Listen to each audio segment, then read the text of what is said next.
Hey, it's Guy DiMartino, a Northwest Indiana estate planning lawyer. Today, I'd like to talk a little bit about testamentary trusts, where they fit in, and what types of uses they have.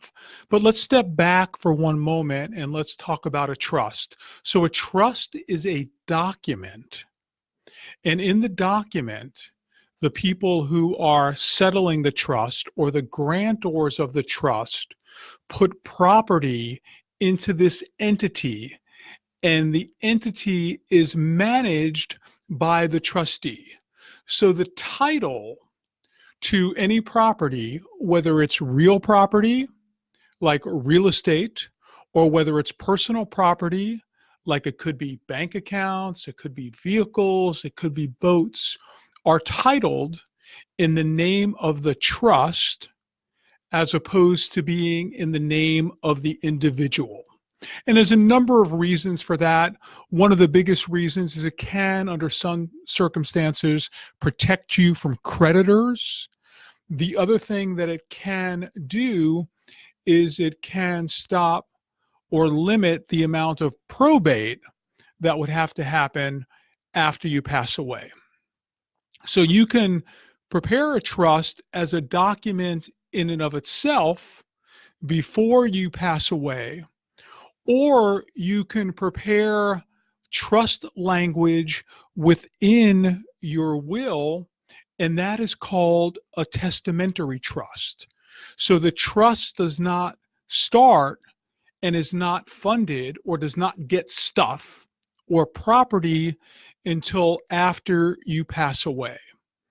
So this is the typical situation where this would happen would be, for instance, you have your kids in your will as beneficiaries, and then you put language in your will that says, if my kids are under a certain age, whether it's 21 or 30 or 35, the stuff that they were going to get, the money or the property, is going to go into a trust, and we appoint so-and-so to be the trustee to manage the property for the benefit of our kids. Because what you wouldn't want to happen, or what most folks would not want to happen, would be for their children to get a lump sum of money at 18. I don't know about your kids, but I wasn't the most mature person at 18 years old. And if I would get $50, $100, $200, $500,000, who knows what I would have done with that money.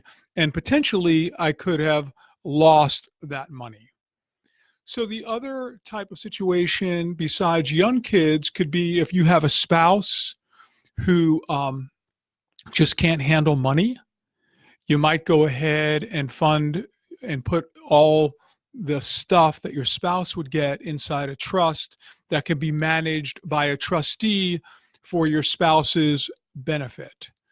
The other way that you can fund a trust is for if you have kids or a spouse with special needs.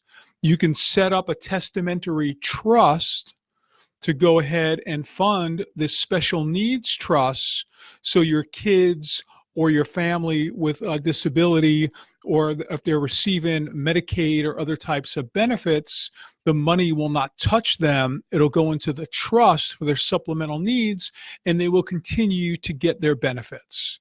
So a testamentary trust is established by your will.